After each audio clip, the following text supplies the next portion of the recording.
তাহলে এখন যে উন্মাদেরা বলছে যে উনি ইনডিসপেন্সেবল না, অপরিহার্য না, নোবডি ইজ ইনডিসপেন্সেবল, কেউ অপরিহার্য না, হ্যাঁ মানছি, বাট এখানে অধ্যাপক ইউনূস অপরিহার্য।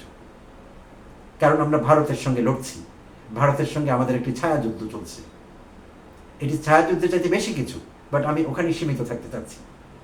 তো এই যখন পরিস্থিতি, আমাদের অধ্যাপক ইউনূসকেই দরকার, আমাদের অন্য কাউকে দরকার নেই। মেরুদণ্ডহীন, নপুংসক, দুর্বল ব্যক্তিত্ব সম্পন্ন, দুর্নীতিবাজ, যাদের দুর্নীতির ট্র্যাক রেকর্ড আছে ফর ডেকেডস, তাদেরকে চাই না আমরা।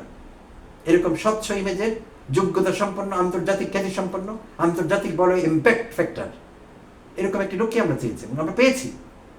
অন্তর্বর্তীকালীন সরকারের প্রধান উপদেষ্টা অধ্যাপক ডক্টর মোহাম্মদ ইউনূসের পদত্যাগকে কেন্দ্র করে, পদত্যাগের ভাবনাকে কেন্দ্র করে চতুর্দিকে যেভাবে দ্বিধা, দ্বন্দ্ব, অচলাবস্থা, আস্থার অভাব, অনাস্থা, আশঙ্কা, অনিশ্চয়তা, misinformation, disinformation, propaganda, distortion of facts, এইগুলো যখন চতুর্দিকে চলছে, ঠিক সেই মুহূর্তে জামায়াত নেতৃবৃন্দ আমাদের উৎকণ্ঠা আরেকটু বাড়িয়ে দিলেন, আরেক ডিগ্রি। কেন বলছি এই কথা প্রিয় দর্শক? গত শনিবার রাতে সন্ধ্যা থেকেই শুরু হয় অন্তর্বর্তীকালীন সরকারের প্রধান উপদেষ্টার সঙ্গে তার পদত্যাগকে কেন্দ্র করে কিছু কনফিউশন তৈরি হয়েছিল, সেগুলো ক্লিয়ার আপ করবার জন্যে তিনি মিটিং করেন তিনটি দলের সঙ্গে, বিএনপি, জামায়াত এবং এনসিপি, শনিবার রাতে। আর সেই মিটিং শেষে জানা গেল জামায়াতের আমির ডাক্তার শফিকুর রহমান এবং নায়েবে আমির সৈয়দ আবদুল্লাহ মোহাম্মদ তাহের, তারা চলে গিয়েছিলেন সরাসরি কচু খেতে, আমাদের সেনানিবাসে, ক্যান্টনমেন্টে।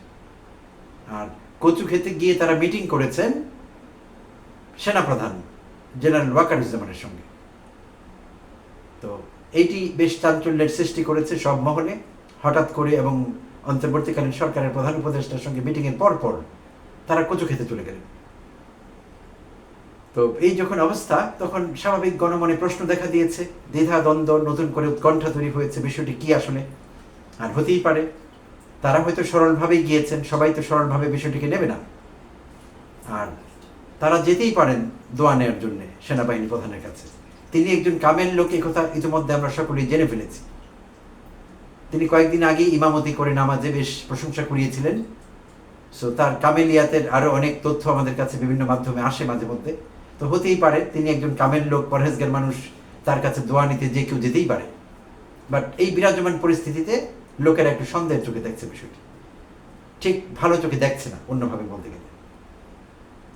কারণ এই ঘটনার আগেই, অল্প আগেই তারা মিটিং করেছিলেন প্রধান উপদেষ্টার সঙ্গে। তো সঙ্গে সঙ্গে এরকম একটা ব্যাপার ঘটা, এটি অন্যরা ভালো চোখে দেখছে না। আর আরও জানা গেল যে তাদের মিটিং করবার আগেই নাকি আরেকটি প্রধান গুরুত্বপূর্ণ দল সেনাপ্রধানের সঙ্গে মিটিং সেরেছেন। সো নিউজ পেপার অবশ্য সেই তথ্যটি দেয়নি, সেই প্রধান দলটি কোনটি সেই বিষয়ে জনমনে অনেক স্পেকুলেশনস আছে, জল্পনা কল্পনা।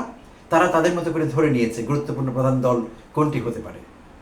তো তাতে করে জামায়াতের নেতৃবৃন্দের আগেই অন্য দলের নেতৃবৃন্দ, তো কিভাবে যেন ঘটনাগুলো মিলে গিয়েছে। কাকতালীয় বলবেন অনেকে হয়তো, যে কোইন্সিডেন্টালি মিলে গিয়েছে, পরস্পরের সঙ্গে যোগ সাজস ছিল না, কেউ কারোটা জানতো না, এমনি তাদের মনে হয়েছে উত্তরপাড়ায় যাওয়া দরকার একটু দোয়া আনবার জন্যে। হতেই পারে, আগেই বলেছিলাম যে সেনাবাহিনী প্রধান খুব কামেল শ্রেণীর লোক, আর কামেল শ্রেণীর লোকের কাছে দোয়া আনতে কেনা যায়। সো হতেই পারে সেটি, কিন্তু লোকেরা ভালোভাবে দেখছে না বিষয়টিকে। তারা সব কিছুকে এখানে একটা ডট মিলাবার চেষ্টা করছে, সবগুলো তথ্য এক করে আগে পড়ে একটা হিসেব নিকেশ চলছে কিন্তু চতুর্দিকে। এই বিষয়টি নিয়ে বেশ আলাপ আলোচনা চলছে।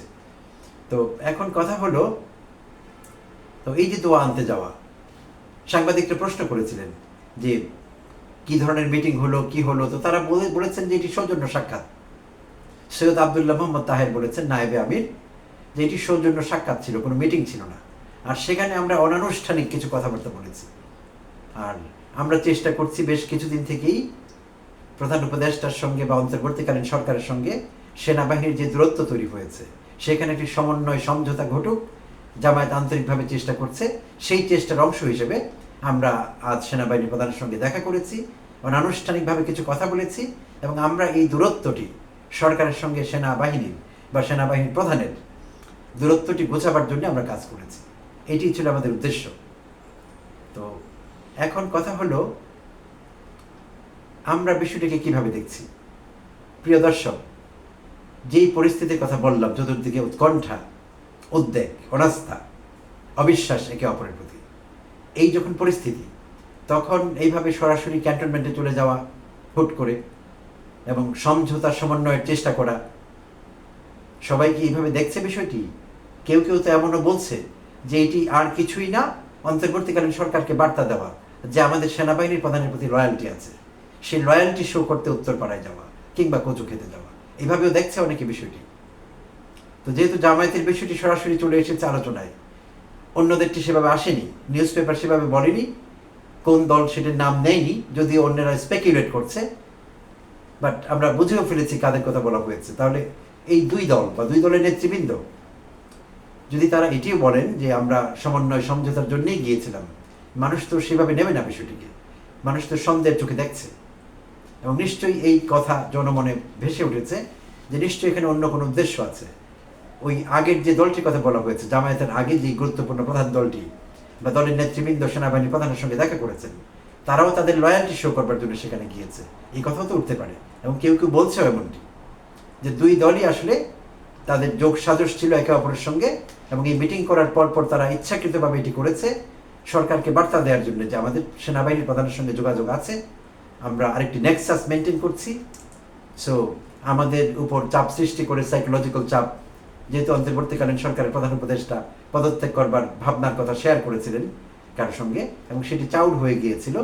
সো কেউ কেউ এটিকে অন্যভাবে ইন্টারপ্রিট করবার চেষ্টা করছিলেন যে তিনি আসলে পদত্যাগ করবেন না, এটি তার পদত্যাগ নাটক, এবং এই নাটক করবার মাধ্যমে তিনি রাজনৈতিক দলগুলোকে চাপের মুখে রাখবার চেষ্টা করেছেন। যেহেতু নির্বাচনের ব্যাপারে তারা তাকে খুব তাড়া দিচ্ছিল এবং এক্সপেডাইট করবার জন্য তারা মরিয়া হয়ে উঠেছিল, তাই তিনি তাদেরকে চাপের মুখে রাখবার জন্য পদত্যাগের নাটক সাজিয়েছেন। এই কথা অনেকেই বলেছে, যদিও এই কথার সঙ্গে আমরা একমত না, মোটেই একমত না, কারণ অধ্যাপক ইউনূসের এরকম নাটক করবার কোনো প্রয়োজন আসলে পড়েনি। তো যারা বিষয়টাকে এভাবে ইন্টারপ্রিট করছে, এগুলি তাদের অযোগ্যতা, এগুলো আমি বলবো তাদের অযোগ্যতা, তাদের চিন্তার সীমাবদ্ধতা।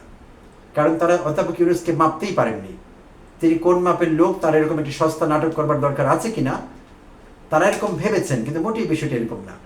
তিনি তো পদত্যাগ করবার ইচ্ছা প্রকাশ করতেই পারেন, কারণ আমরা দেখছি দায়িত্ব নেবার পর থেকে তার উপর দিয়ে কি যাচ্ছে, সরকারের কোনো বিভাগ সেভাবে সহযোগিতা করছে না। সেনাবাহিনী ম্যাজিস্ট্রেসি পাওয়ার নিয়ে মাঠে আছে, কিন্তু আইন শৃঙ্খলা পরিণতি ভালো মন্দ কিছুই হয়নি। 19-20 হয়েছে সেটাও আমরা বলতে পারছি না। আর পুলিশ প্রশাসন তো 2 মাস আগে পর্যন্ত কমপ্লিটলি অকার্যকর ছিল, এখনো যে খুব কার্যকর আছে আমি সেটা বিশ্বাস করি না। এই যখন অবস্থা, আবার এখন শুরু করেছে কর্মচারীরা নানা রকম আন্দোলন সংগ্রাম, হরতাল শুরু করেছে। এমন কোনো দল নেই, এমন কোনো গোষ্ঠী নেই যারা রাস্তায় নামেনি দাবি দেওয়া নিয়ে, যারা 15-16 বছর হাসিনা আমলে, আওয়ামী লীগ আমলে শেখ হাসিনার সামনে মুখটি পর্যন্ত খুলতে পারেনি, এমনকি মনের গভীরেও চিন্তা করেনি যে মুখ ফুটে একটা কথা বলবো, একটা দাবি আদায় করবো, সাহস পায়নি করতে। তো তারা সবাই এখন নেমে এসেছে, সবাই গণতন্ত্রী হয়ে উঠেছে, সবাই মানবাধিকারের ব্যাপারে সচেতন হয়ে উঠেছে, এবং রাতারাতি সবারই অধিকারগুলো অধ্যাপক ইউনূসের কাছে চাই, অন্তর্বর্তীকালীন সরকারের কাছে চাই। সো এইভাবে তার উপর চাপ সৃষ্টি করা হচ্ছে। আর রাজনৈতিক দলগুলো তো চাপের মধ্যেই রেখেছে তাকে, ডে 1 থেকে বলা শুরু করেছে নির্বাচন কবে, নির্বাচন কবে, নির্বাচন কবে। সে হাসিনার উন্নয়ন তসবির মতো নির্বাচন নির্বাচন নির্বাচন।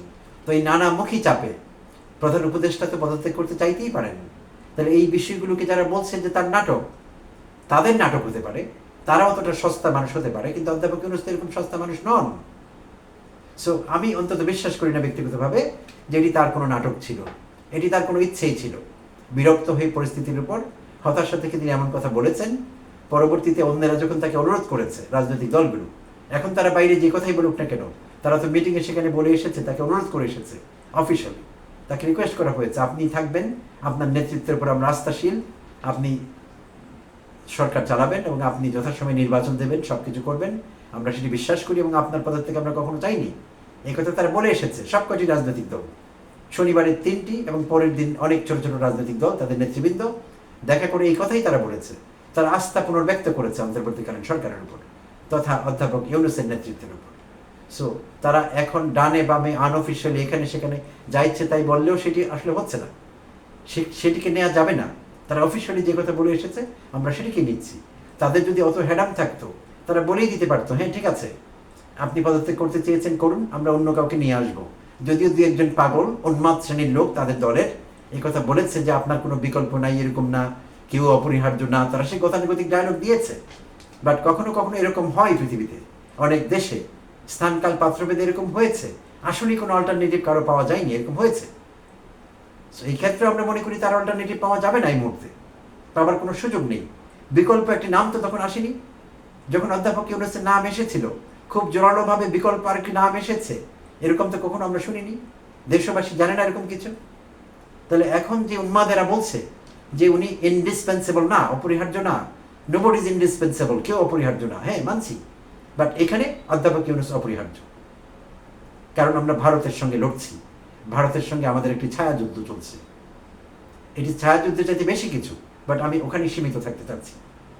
তো এই যখন পরিস্থিতি, আমাদের অধ্যাপক ইউনূসকেই দরকার, আমাদের অন্য কাউকে দরকার নেই। মেরুদণ্ডহীন, নপুংসক, দুর্বল ব্যক্তিত্ব সম্পন্ন, দুর্নীতিবাজ, যাদের দুর্নীতির ট্র্যাক রেকর্ড আছে ফর ডেকেডস, তাদেরকে চাই না আমরা।